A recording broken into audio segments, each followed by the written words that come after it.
If we go to Citizen Kane, I mean, it's a lot. I mean, the great scene of Citizen Kane for me was, of course, always when he finished the review about his wife, the newspaper review, where he actually sticks to the truth and trashes her into the ground. That, for me, made the movie in a way, like the emotional arc of the movie. It was just, for me, like touching, you know, like it's kind of like, it's a kind of a darker movie. We know it's about hers, whatever, but at the same time, I think why it's so interesting, it has a little more in it.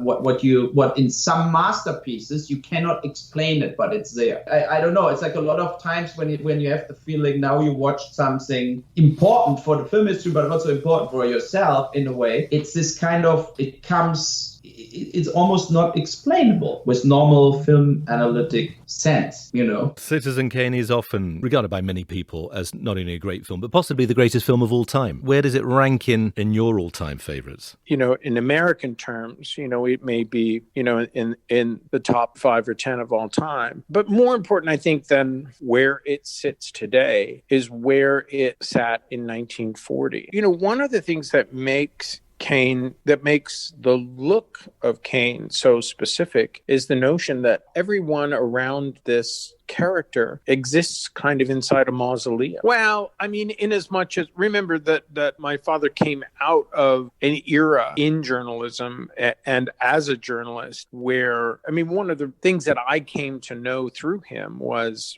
that Kane was not only the greatest movie and the greatest screenplay, but it was probably because the guy who wrote it was an ex-newspaperman and an ex-journalist. And those guys, that generation of men who went west to help the picture business, they all had pretty thinly veiled contempt for, you know, what they saw as kind of the first, you know, getting talking pictures on their feet. I wasn't really even aware of this until my father pointed it out, because about 1994, 1995, you know, we were talking about where does this sort of burgeoning contempt come from in Mankiewicz, and why does he feel so?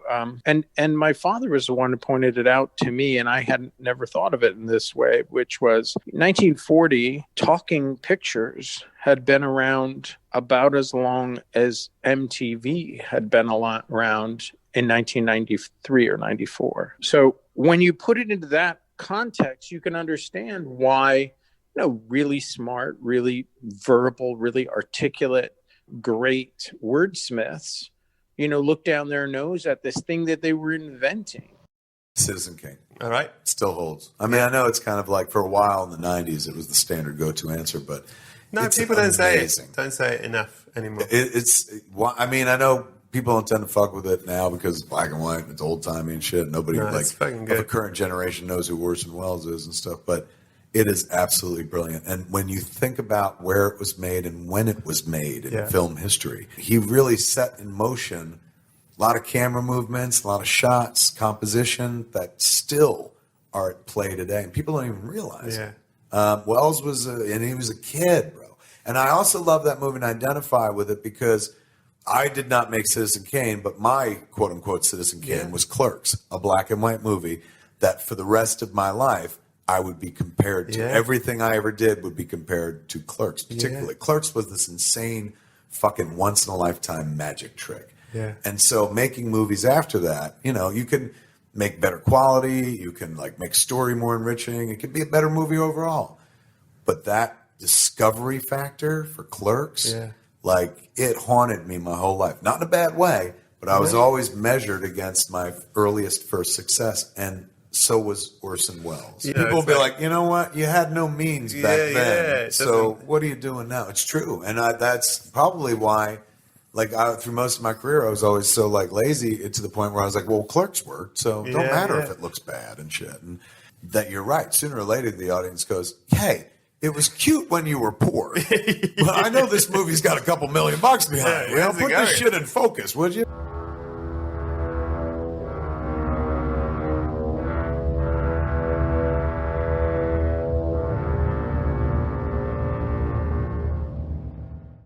Quentin, since we all know you are a fan of both Pauline Kael and Peter Bogdanovich. I've always been curious, what is your take on Cale's Citizen Kane essay criticism, Raising Kane? And in that vein, what you thought of Bogdanovich's retort, the Kane mutiny. Whose side are you on? Obviously, we know it's good. I don't think you can be on both. All right. Well, at least not as far as where her piece is coming from and where his piece was coming from. At the end of the day, I'm on Pauline Kael's side because also her piece was misinterpreted as negative about Orson Welles when it wasn't negative about Orson Welles. Her whole theory was, okay, they want me to write a piece that would be the introduction of the screenplay of Citizen Kane. So maybe a piece that brought in the author, Herman Mankiewicz, might be applicable to that scenario. And the fact, and the thing about it is, it's a really wonderful film piece because, it also functions, what she was very good at doing. It also functions as a bit of a short story. She manages to take Herman Mankiewicz and turn him into a Dickensian-like character. Mm-hmm. And he literally becomes alive on the page when she writes about him. And so she ends up telling a really, really fun, interesting Hollywood story and giving her anecdotal version of a Hollywood history. But she does the most important thing. She creates a real good character out of Herman Mankiewicz to tell the story. The first time I saw Citizen Kane was on Channel 9 in New York. I think I was 15 years old. Citizen Kane was on television. It had been shown on $1 Million Movie, which was a movie they would show, a series on Channel 9 in New York. They would show it, a feature film, one a week, the same film, twice a night, and 3 times on the weekend, or 4 times on the weekend. When I first saw it on Channel 9, it was edited. But I didn't know. It didn't matter. It didn't matter because it was so arresting. It was so shocking. And it was at the age when I was beginning to associate certain names with films that I liked. What Citizen Kane really did for me was to show what that name on the film did. In other words, Welles was the one, through Citizen Kane, to make me understand what a director did in a film, where he placed the camera. I really, of course, fell in love with that wide-angle lens, too, in movement, constantly in movement. That was fascinating to me. When I really discovered what a director does, and that is, I saw Citizen Kane on television for the first time. And I began to become aware of editing and camera positions. And what I guess happened there, of course, is that what he did, Welles, was literally, he was not afraid of being self-conscious with the camera and making self-referential remarks with the camera and literally letting the audience understand, yes, the camera is looking through the floor up into the ceiling. Welles did this. And he did it with such conviction and with such brilliance that you began to realize, I see the camera moves. And I began noticing camera movement because he used that wide-angle lens a great deal. And if you use a wider-angle lens and you move quick enough, you see the walls speeding past you, And this is what I think Welles brought to cinema, to American cinema particularly, because up to that time, it was the seamless film, in a way. The hidden camera, the camera that you couldn't tell was there. So Welles was the one to really open up the Pandora's box of cameras flying up in the air. In a funny way, I guess, picking up where silent films left off. The other thing, of course, I noticed with long takes, he did it, well, of course, he shares the title card with Greg Tolan, director of photography and directed by, are on the same card. He did it using deep focal length lenses where everything seemed to be in focus from the foreground all the way back to the background. And I found that to be fascinating, too, and constantly trying to compose, I find in my own mind, trying to compose shots like that, and of course, without those lenses, without that lighting, it's very difficult. The energy of the film editing, the performances, all of this had a certain mark and a stamp that was unmistakable. And I was amazed by the shift in camera angles, by the use of the, now I know it's deep focal length lens. I didn't understand at the time. It was everything in focus. By Welles's, by his acting and by the use of the soundtrack with overlapping dialogue with Joseph Cotton and him. And I just loved the picture. I just fell madly in love with it. And I found every aspect of it to be revolutionary. Maybe because Kane is full of so many technical tricks. Maybe because of that, I became aware at the age of 14 or 15 of a vision behind the camera. And then I finally got to see it in the theater, at the Thalia Theater in New York, seeing for the first time the scenes that I hadn't seen on television. particularly the March of Time sequence. And when it came up was quite shocking, and how the March of Time sequence developed in the film.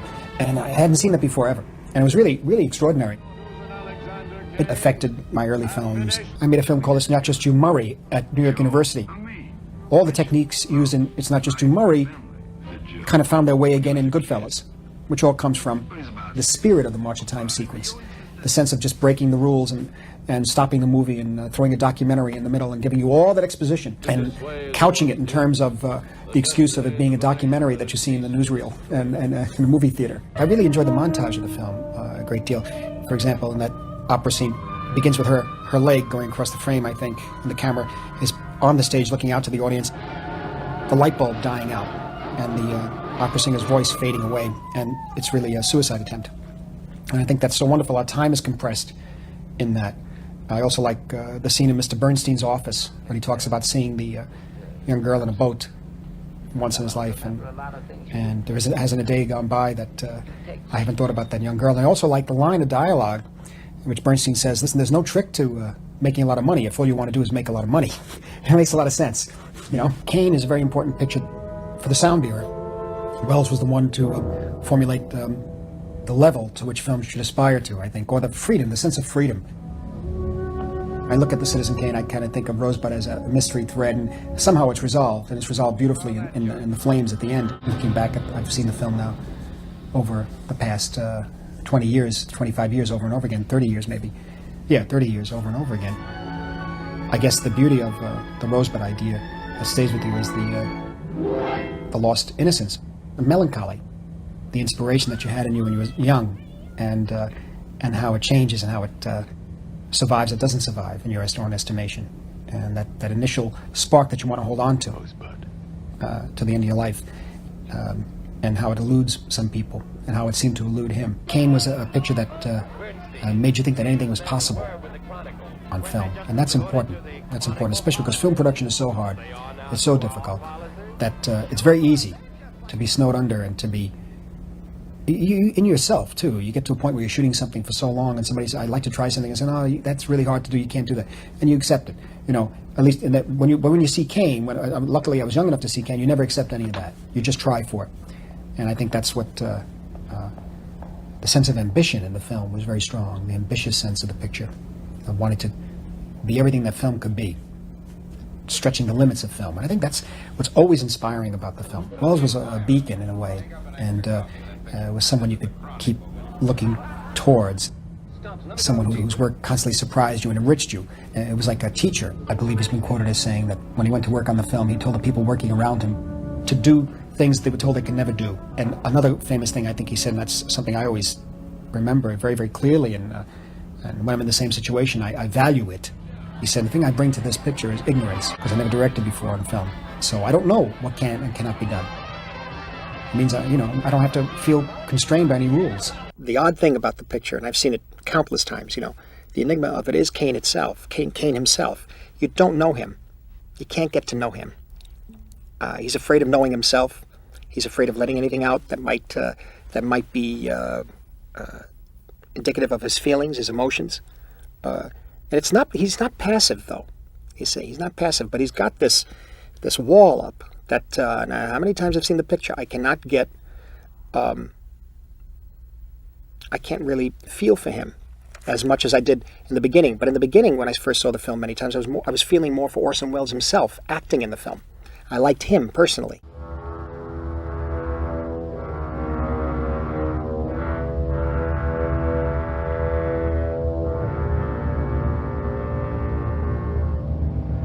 It means everything to me. Citizen Kane is an, if not the icon, it is an icon of courage. I'm talking about the courage of the filmmaker, the courage, the audacity. To point out and make public the dishonesty, the downright villainy. It's about courage and audacity, and I'm making this my way, and I'm going to deepen the focus. I don't care how many layers of makeup those actors sweat off. We're going to see from 1 inch to infinity in every shot. We're going to see ceilings, and we're going to tell a very convoluted mystery story about a man's life, and it is just one of the great movies ever made, and I think many people are going to agree. It's just one of the great American experiences in the cinema.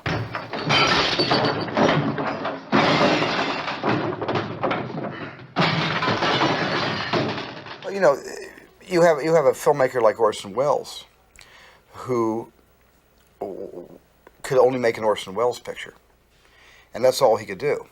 And I have always envied filmmakers, and I've never felt that of myself. I never felt I had a style. I always felt that I was styleless, that I was a really good storyteller, but I could tell a highly stylized story as told by the screenwriter, and I would more adapt his style or her style in the way I would tell the story. I would serve the screenwriter, and I would be a good storyteller, but I wouldn't impose. I don't feel I have a style, but certainly Welles had a style.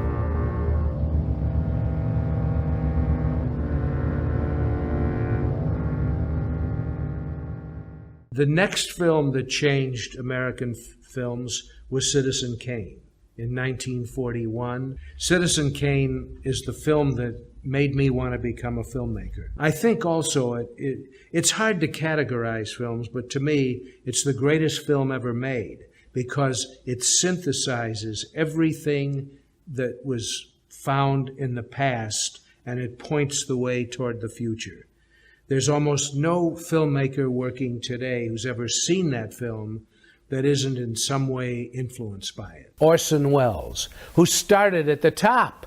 Mm-hmm. There was no way he or anyone else could top Citizen Kane. Mm-hmm. You know? I'm not talking about some poll that comes out and says it's number 1 or 2 or 7 or 50. I don't care about that. That's one of the greatest films ever made. Mm-hmm. Which one, I don't know or care. But it's a masterpiece. Mm-hmm. Let's just put it that way. You know, what is a greater masterpiece, a Rembrandt or a Vermeer? Or a Raphael, or a Rubens, you know, or a Caravaggio. Who knows? It's personal taste. Mm-hmm. But they're masterpieces. And Citizen Kane, there was only one way to go after that, and that was down. Only Citizen Kane. I was not interested. I was working in live television. I had no interest in making films. I was not a film brat. I didn't go to film school. I barely graduated high school and had no intention of going to any other schools. And a friend of mine, whose opinions I trusted highly, said, there's a movie playing near North at this, what was then called the Surf Theater, and they were playing Citizen Kane. And this friend of mine said, you're going to love this, I think. I didn't know what he was talking about. He didn't tell me too much about it. He said, you have to see this film. I went on a Saturday at about 11 o'clock, and I saw every show that day from 12 noon. I think the last show was at 10 p.m. I just stayed in the theater, and I was stunned. I couldn't believe what I was watching or how it got there. Who did that and how? And I thought, this is astounding. So I went back the next day, which was a Sunday. I've now seen that film well over 200 times. I haven't got well over 200 times. And to me, it is, it's the Holy Grail. It's the masterpiece of cinema. And it made me, if I was having a conversation with myself, it would be, this is what you want to do, but you'll never be able to do it. You'll never be able to do this. You don't have the knowledge, you don't have the mentality, you don't have the technique, but that's what I aspired to. Because it seemed to embody all of the visual and audio arts in this one package. It was, I could say now, the best photographed film I'd ever seen, the best lit. The performances were outstanding. The story itself was mysterious and ambiguous. And it didn't seem like there was going to be a solution. The sound was extraordinary. The sound was not anything I was used to seeing in a movie. And I would say Citizen Kane. And I don't know if you'd get 4 or 5 out of 10 with that. I don't know.